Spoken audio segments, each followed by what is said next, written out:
Mais uma vez, hein, o Bahia poupa todos os titulares praticamente, joga com o time quase que 100% reserva, joga bem, convence e o principal, vence.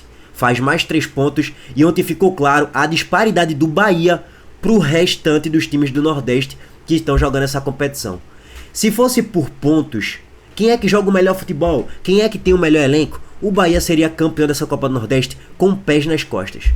A gente só não pode cravar isso porque quartas de final é jogo único, tudo pode acontecer. Semifinal, jogo único, tudo pode acontecer. E tem a final que são 2 jogos, então a gente não pode cravar que o Bahia já é campeão da Copa do Nordeste. Mas a disparidade é muito grande, gente. Parem pra pensar aí, o Bahia ontem foi com o time 100% reserva basicamente. E se você for fazer um mano a mano com o Bahia 100% reserva, com o Ceará 100% titular, o Bahia ganha no mano a mano, pô. Pra vocês terem assim, a noção da disparidade técnica que existe do Bahia para o restante dos times. Só que não é só isso. O jogo do Bahia coletivamente funciona. É um time muito bem organizado do meio pra frente. E com boas peças individualmente falando, né? Nicolas Azevedo é reserva, mas joga muita bola. Seria titular em quase todos os times da Série A que compõem ali os times do Nordeste, né? E também seria titular no Mirassol, no Juventude da Vida, no Red Bull Bragantino. Eric tá comendo a bola. Eric ontem fez 2 gols, mais uma vez. Eric, se você for pegar os números de Eric, você fala, isso aqui é um centroavante, é? Porque quase todo jogo o cara ou faz gol, ou dá assistência, chega muito forte para atacar o espaço dentro da grande área, ou para finalizar a bola com a cabeça ou com os pés. Tem um excelente posicionamento, tem uma excelente finalização, muito preciso nas finalizações, tem uma boa pegada na marcação. Então assim, apesar de Eric ser reserva, Eric sempre bota uma pulga atrás da orelha aqui de Rogério Ceni e fala assim, Ceni, se Jean Lucas não estiver jogando bem, eu tô aqui, viu, irmão? Eu tô jogando muita bola, eu tô correspondendo à altura. Sempre que eu sou acionado, eu sempre faço gol. Desde a estreia dele, ele vem fazendo gols, vem correspondendo, vem jogando muita bola. Rodrigo Nestor ontem jogou um pouco mais pela meia esquerda, né? O Bahia jogou no losango no 4-1-2-1-2.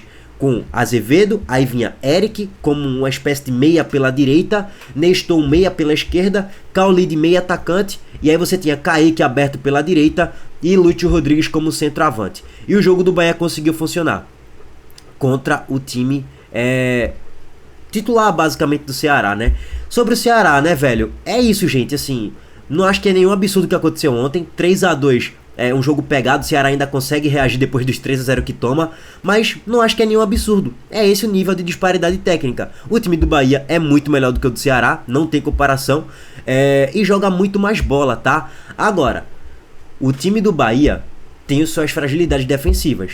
A gente sabe que Gilberto não marca muito bem, a gente sabe que a dupla de zaga Rezende e David Duarte não é confiável, a gente sabe que o goleiro Ronaldo também não é muito confiável. Tava fazendo um excelente jogo, tava fazendo boas defesas, o Ceará incomodou também, mas tem sempre assim, né, assinando Bahia com goleiros. O goleiro tá até fazendo um bom jogo, faz ótimas defesas, mas daqui a pouco vem uma falha que afunda o time e que o Bahia poderia até sofrer um empate. Aspas poderia sofrer um empate é um pouco exagerada, mas tomou 3-1 com a falha no goleiro, o time sente um pouco o gol, o Ceará cresce na partida, faz o 3-2 e poderia aleatoriamente achar um 3-3 e até empatar a partida. Então, mais uma vez o Bahia abre o placar, faz 2-0, poderia fazer 3-0, como foi contra o CSA, não fez. Poderia ter tomado empate na reta final do segundo tempo. Ontem foi a mesma coisa, faz 1-0, faz 2-0, faz 3-0, mas toma o primeiro gol, toma o segundo, porque a equipe do Ceará é muito melhor do que a do CSA. E aí ficou naquele porra rame-rame, o Bahia poderia até ter feito o 4º gol, jogou bola pra fazer o 4º gol, porque Everton Ribeiro depois entra e tal. Mas enfim, no final das contas o Bahia encaminha a liderança no grupo B da Copa do Nordeste, tá, gente?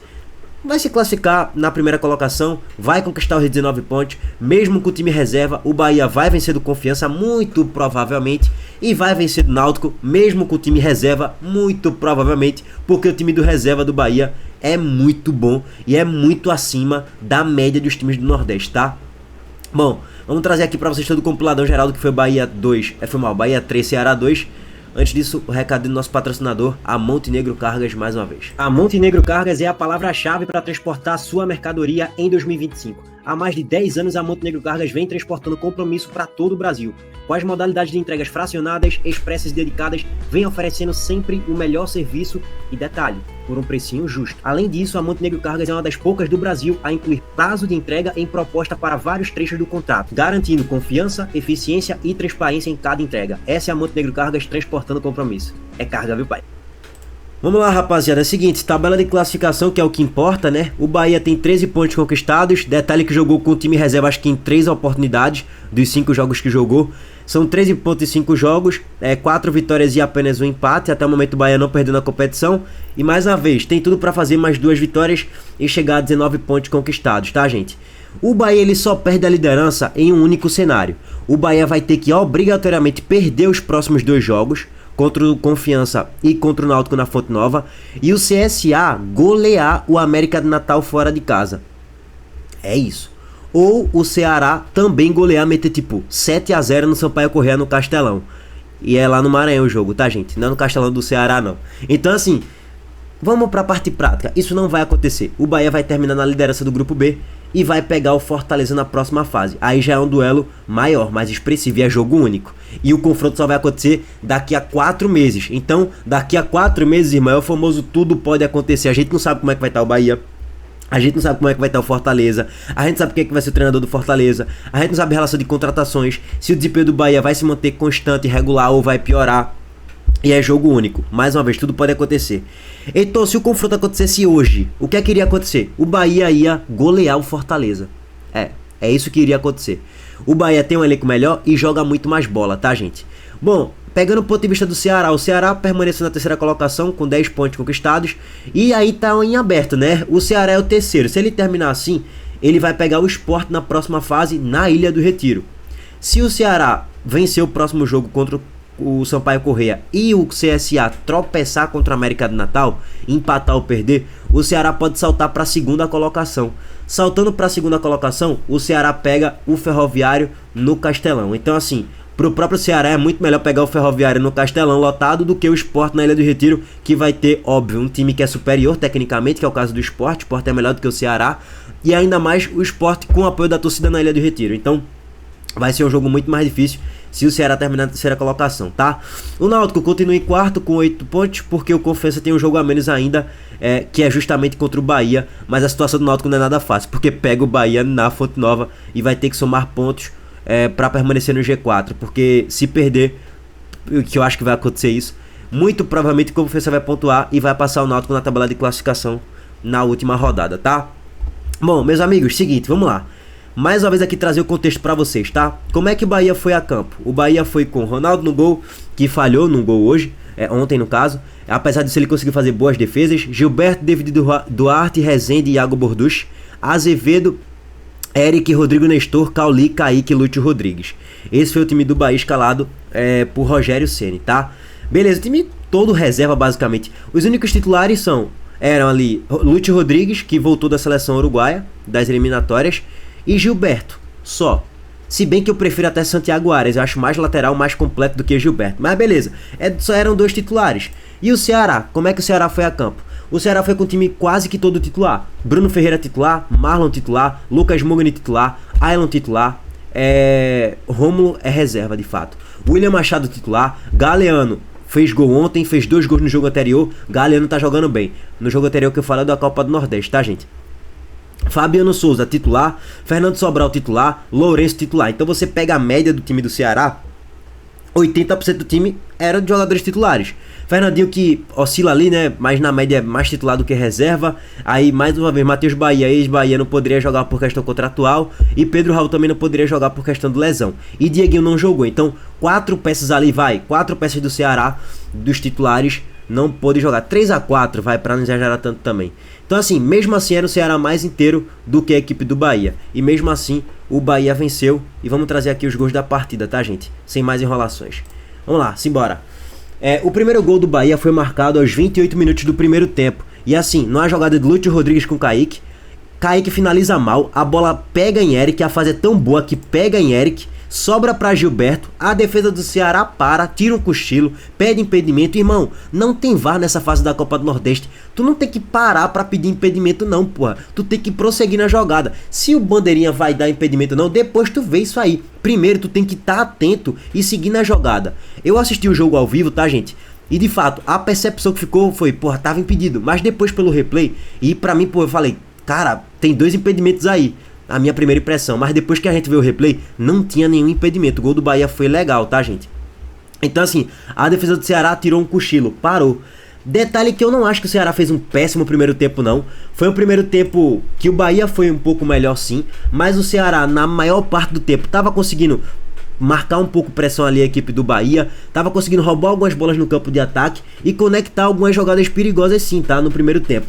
Óbvio que o Bahia um pouco melhor, teve um gol perdido do Lúcio Rodrigues cara a cara, que Bruno Ferreira conseguiu sair bem do gol, no belíssimo passe e triangulação realizada com Eric e Azevedo. Eric e Azevedo tabelam, Azevedo solta o passe em profundidade e Lúcio perde um gol cara a cara, mas beleza, não foi aquele gol perdidaço, porque Bruno Ferreira saiu bem do gol.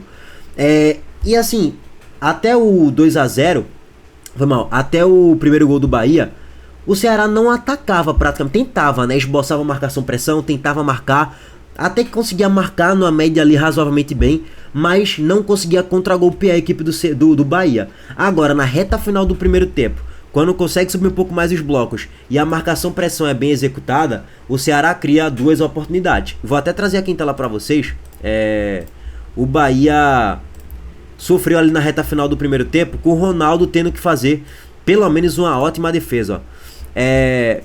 O Fabiano Souza domina a bola no peito, na categoria, viu? Que catega, viu? A bola sobra pra Fernando, ele dá o passe pra Fernando Sobral e Fernando Sobral acha o passe pra Rômulo em profundidade. Rômulo finaliza no canto e aí Ronaldo conseguiu fazer uma boa defesa. Isso aí aconteceu ali aos 42 minutos do primeiro tempo, tá? Aos 46, Mugni roubou a bola de Cauli, que tava tirando um cochilinho em alguns momentos do jogo, meio que sem aquela pegada firme que Cauli já teve outrora, 2 anos atrás, por volta disso, e solta um passe para Galeano, e Galeano finalizou, e mais uma vez Ronaldo conseguiu fazer uma boa defesa. Então assim, termina o primeiro tempo que, se o Ceará talvez tivesse um pouquinho mais de qualidade, poderia até empatar a partida, mas na média o Bahia, que propôs um pouco mais de jogo, teve mais posse de bola, finalizou mais e venceu a partida no primeiro tempo. Vem o segundo tempo, e aí é o tal do detalhe, irmão. O Ceará toma o gol com 20 segundos, pô. Eu fui pegar até um copo de água, sei lá, eu acho que fui pegar o wheyzinho, fui bater um whey ali e tal pra comer, pra assistir o segundo tempo comendo whey. Não deu nem tempo, porque eu nem vi o gol. Quando eu cheguei, pô, é gol. Porra, já, meu irmão, não deu nem pra analisar nada. Bate o centro, Fabiano Souza tava amarrando aqui a chuteira. Eu sei que ele não teve culpa. Tem um passe aqui pra Eric próximo da grande área e ele finaliza. Acha uma pedrada no canto, fazendo golaço no ângulo, velho. Eric tá jogando muita bola. O terceiro gol do Bahia foi no cruzamento ali de Ademir Fumacinha. Tem um desvio de cabeça de David Duarte e no rebote. No rebote, Eric mais uma vez com oportunismo dentro da grande área. Cara, eu acho que Eric na base, eu acho que ele era um centroavante dos bons, viu? Porque o cara broca muito todo o jogo e ontem fez 2 gols. E aí faz o 3-0. Aí você pensa, de certo modo justo pelo que o Bahia tá produzindo. Acabou o jogo, né? Pois bem, não acabou não, tá? O Ceará ainda diminui o placar com o cruzamento de Rômulo. E aí é que tá o vacilo de Ronaldo. Ele não consegue espanar essa bola, ele furou. Foi o famoso bracinho de jacaré nesse lance. E sai o desvio ali para Fernandinho fazer o primeiro gol do Ceará. E o segundo gol marcado do Ceará foi de Galeano de cabeça, que ele nem é tão alto, mas mais uma vez conseguiu fazer um golaço de cabeça. Não é fácil fazer esse gol, porque tem que imprimir força, tem que imprimir direção, e ele conseguiu fazer tudo isso para um jogador que não é alto. Golaço. O Ceará até diminuiu no finalzinho do segundo tempo, mas o Bahia sai com os 3 pontos, tá? Bom, o Bahia tá bem acima, tá, gente, dos demais times do Nordeste. Tá muito acima. Joga muito bem na maior parte do tempo do meio pra frente, porque tem muitas peças pra fazer o jogo do Bahia fluir e funcionar bem, né? Do meio pra trás é aquilo que a gente já fala. É um setor instável do Bahia, de fato. É um setor ali que você olha e fala, do meio pra trás é, entre aspas, comum em relação à média da Série A. Do meio pra frente é muito bom, é muito qualificado o time do Bahia, assim, tá? Eu nem tô falando dos titulares, tô falando dos reservas, que seriam titulares em vários times da Série A, em vários times do G12 pra baixo, tá? Bom, rapaziada, tamo junto. Abraço pra todos vocês. Bahia mereceu vencer sim. Acho que o 3-2 traduz que foi o jogo? Acho que sim. O Ceará conseguiu conseguiu reagir no final do segundo tempo, da metade pro final, e dificultou, pô. Fernandinho meteu uma bola chapando no ângulo, que eu vi gol. Até agora eu olhei o replay daquele gol, daquele lance, e falei, como é que isso não foi gol, pelo amor de Deus. Fernandinho entrou muito bem no segundo tempo. E Galhardo tá jogando bem também pra caramba. Então assim, Ceará competiu, perdeu. O choque de realidade eu acho que não deve ter acontecido, né? Porque era óbvio que o Bahia era favorito pro jogo de ontem. E é normal, né? Perder pro Bahia na Fonte Nova, mesmo sendo Bahia reserva, tá? Bom, rapaziada, é isso de modo geral. Tamo junto, deixa o like, se inscreva no canal e ativem o sininho de notificações. Valeu, gente.